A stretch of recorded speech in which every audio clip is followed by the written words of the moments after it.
just flew in from New Orleans. I'm doing a movie with Seth Rogen.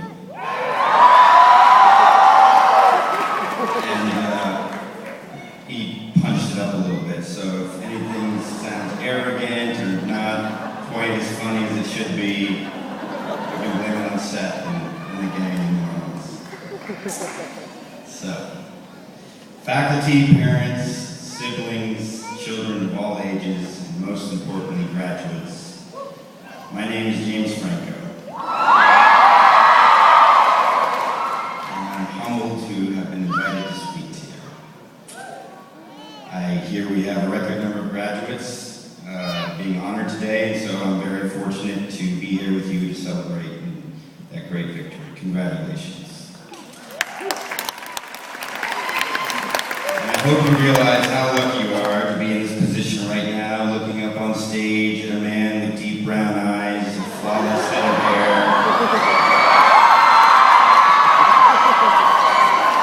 chiseled good looks staring right back at you. And I'm just talking about UTArlington President Spaniolo. Lead the charge, Spaniolo. Good stuff. Thank you. In all seriousness, you are incredibly lucky. There's no feeling better than the sense of accomplishment that comes with graduating. It's such a good feeling that I've been chasing it for the past 6 years. I have a BA, a few master's degrees, and I'm pursuing a PhD. I actually think I'm developing a bit of a problem.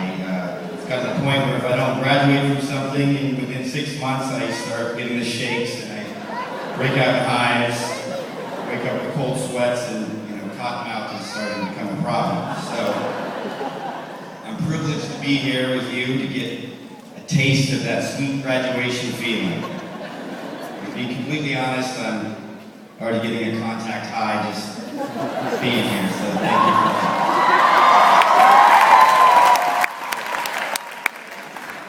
You might be looking at me on stage right now thinking, why should we listen to you? You never enrolled at UTArlington. Not from Texas, you have no connection to us whatsoever, you're just a spoiled actor, celebrating the world over. The truth is, I'm not just a spoiled actor, I am also a filmmaker, an author, a teacher, lover of pets, and an organ donor. The point is, I try to be a lot of things. I've been fortunate enough to explore various areas of interest in my life, and I hope all the same for you. Here comes Seth. For it is the fool who puts all of his eggs in one basket. I say, spread your eggs around. Pick them up, throw them in every direction. You might be surprised where they land. And yes, some of them might crack or even break along the way, but some of them will remain intact. Probably more than you think. You don't like eggs? Well, too bad. That's the analogy that Seth wrote for me.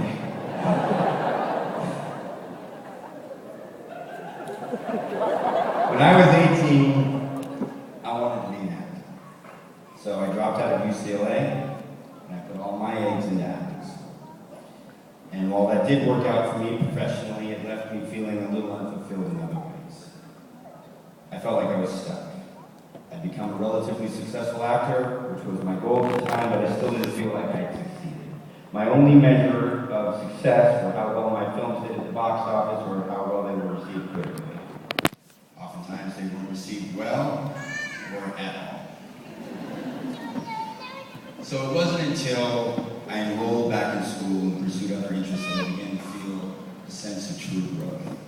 And ironically, school helped me become a better actor. It gave me a background of knowledge, confidence to pursue my dreams, and a whole new community of people to work with. It taught me to listen, to communicate, and it might sound a bit trite, but it opened a lot of doors for me. Education, more than anything else, gives you an opportunity of choice. You choose what you study, you choose your classes, your professors, your study groups, your friends. In school, you learn how to design your own path.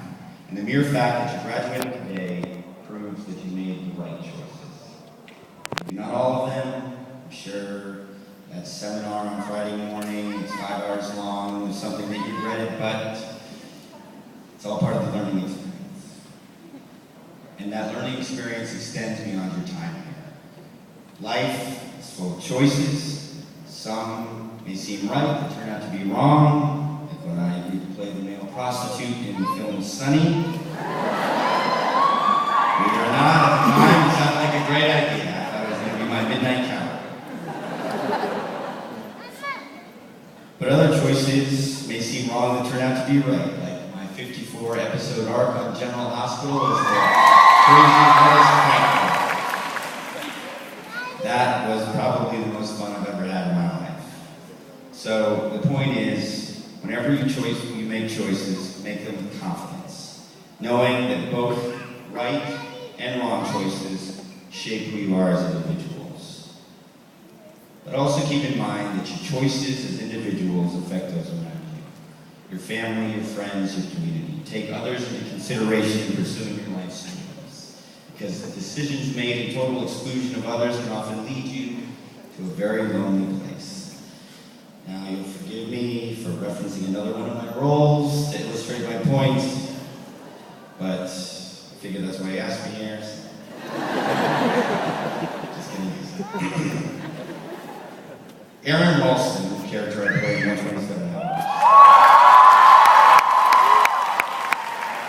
is a very accomplished climber who quit his job as an engineer to dedicate his life to pursue his dream of climbing all the 14,000-foot peaks in Colorado. I don't know why, but that's what he wanted to do.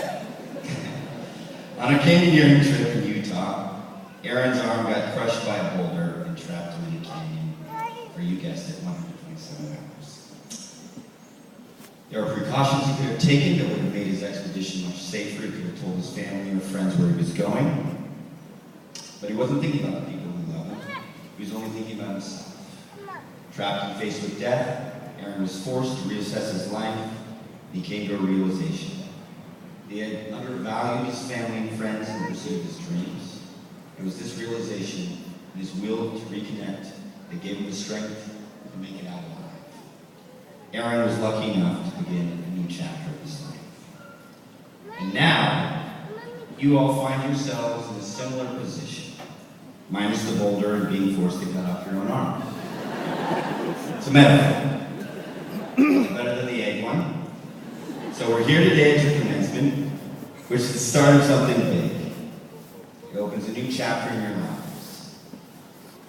I don't know if you feel nervous about leaving the safety of the net of campus, maybe given the uncertain economic times. I'm guessing there's a lot of you who aren't entirely sure about what you want to be, but the good news is you don't have to decide right away. Just because you're leaving school doesn't mean you have to have everything figured out just yet. We no longer live in a world where you're expected to commit to one profession your whole life. Nowadays, it's far more common to switch career paths once, twice, even 3 times. If you ask me, that's something you should be excited about. More than ever, there's an opportunity to explore your options. If you're heading down a particular path that doesn't feel right, change paths. If you don't like that one, just look to your right, there's another one. Lead down that path, there's a fork in the road, you can go down a new path. It never ends. There's always new directions. Don't be afraid to change your life's course. Don't be afraid to reinvent yourself. I try to reinvent myself every other day.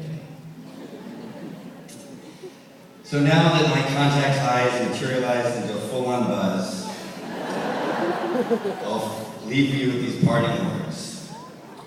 Choices, they're yours. Take them, make them. Franco, Spaniolo. Good night and congratulations.